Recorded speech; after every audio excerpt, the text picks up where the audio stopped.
Hi అండి, welcome back to my channel. మీరు చూస్తుంది హసీనా భాషా వ్లాగ్స్ 960. అలా వీడియోలో ఏంటంటే చికెన్ పచ్చడి అయితే చేసేద్దాం వచ్చేయండి. ఇది ఎక్కడికన్నా టూర్లకు వెళ్ళేటప్పుడు, మనం దూరం జర్నీ చేసేటప్పుడు ఈ పచ్చడి చేసుకొని వైట్ రైస్ తీసుకెళ్ళినా కడుపు నిండా అన్నం తినొచ్చు, చపాతీ అయినా తినొచ్చు. ఇప్పుడు వచ్చేసి ఈజీగా టేస్టీగా పచ్చడి అయితే చేసేద్దామా.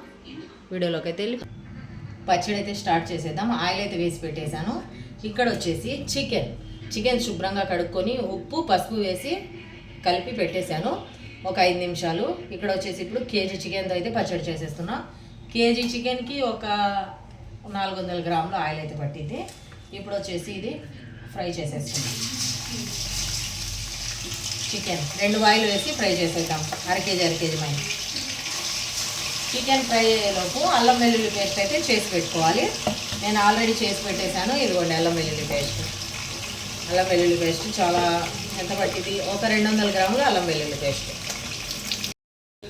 చికెన్ ఫ్రై అయిపోయింది. చికెన్ పచ్చడి కోసం ఇలా ఫ్రై చేసేసుకోవాలి. ఒక్కొక్క ఆయిల్ ఒకసారి వేసి తీసాను, ఇంకోసారి అయితే వేయాలి. ఇది చూడండి, ఇలాగా ఈ కలర్ వచ్చే వరకు బాగా ఫ్రై చేసేసుకోవాలి. కొద్దిగా ఆయిల్ కాగాక ఇంకో ఆయిల్ వేసి ఫ్రై చేయాలి. ఇది పక్కన పెట్టేద్దాం. ఇంకో కొద్దిగా చికెన్ ఉంది కదా, అది కూడా వేసాను. ముక్క బాగా మెత్తగా ఉండాలంటే మరీ ఎర్రగా ఫ్రై చేయకూడదు, మీడియంగా చేయాలి పచ్చడిలో, లేకుంటే కచ్చ అంటూ ఉంటుంది. ఇప్పుడు ఈ వాయి కూడా బాగా ఫ్రై చేసేద్దాం. చికెన్ అయితే ఫ్రై అయిపోయింది. అందులోనే కొద్దిగా కరివేపాకు కూడా వేసాను. చికెన్ పచ్చడి అయితే కరివేపాకు ఉండాల్సిందే. ఇప్పుడు వచ్చేసి అదే ఆయిల్లో అల్లం వెల్లుల్లి పేస్ట్ అయితే వేసేస్తాను.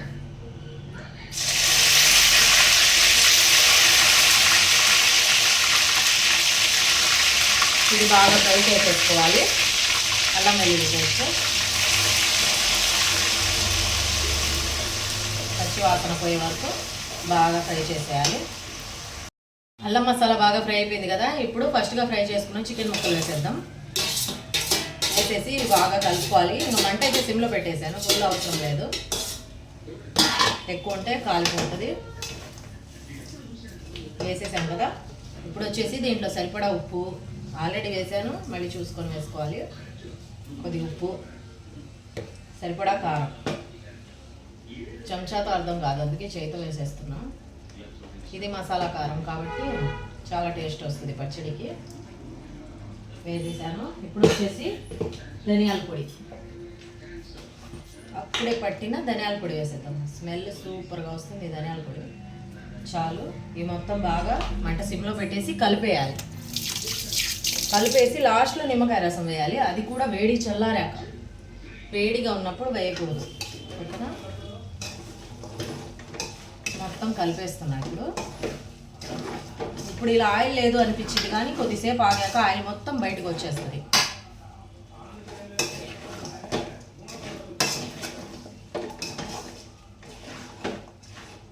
ఇదిగోండి బాగా ఉంది చూడండి, కలిపేసాను మొత్తం.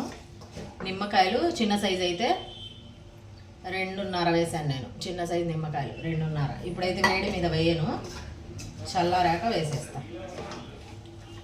ఓకేనండి, పచ్చడి అయితే రెడీ అయిపోయినట్టే. ఆల్మోస్ట్ చికెన్ పచ్చడి ఇంకేం లేదు. దీంట్లో వేసేది ఒక్కటి నిమ్మకాయ రసం. చూడండి ఎంత బాగుందో. ఎప్పుడు ఇలా ఒట్టిగా ఉంది కాబట్టి ఆయిల్ బాగా వచ్చేస్తుంది చల్లారాక. టేస్ట్ అయితే సూపర్గా ఉంటుంది. ఎక్కడికన్నా జర్నీస్కి వెళ్ళేటప్పుడు ఇలా చేసుకొని తీసుకెళ్తే, మనం వేడి రైస్ చేసుకొని కుక్కర్లో ఇది వేసుకొని కొద్దిగా తినొచ్చు. మనకు అక్కడ ఫుడ్ నచ్చదు కదా, ఎప్పుడన్నా నార్త్ సైడ్ అటు వెళ్తే చాలా బాగుంటుంది. చాలా మంచి పచ్చడి, సూపర్ టేస్ట్ అయితే ఉంటుంది. మీరు కూడా ట్రై చేయండి. ఎలా వచ్చిందో నాకు కామెంట్ చేయండి. ఈ వీడియో ఎలా ఉందో అది కూడా కామెంట్ చేయండి. ఓకేనా. వీడియోని స్కిప్ చేయకుండా చూడండి. ఇలాంటి మంచి వీడియోస్ కోసం సబ్స్క్రైబ్ చేసుకోండి. అసలు సబ్స్క్రైబ్ చేసుకున్నారా? ఇదిగో నిమ్మకాయ రసం ఒక్కటి నేను తర్వాత కలిపేస్తాను. ఇంకా చూపించేదేముంది, లాస్ట్లో చల్లారాక బాగా కలపాలి. వేడి మీద కలిపితే చెడిపోద్ది పచ్చడి. ఈ పచ్చడి ఎన్ని రోజులైనా స్టాక్ ఉంటుంది డబ్బాలో వేసి పెట్టుకుంటే. ఓకేనండి, బాయ్.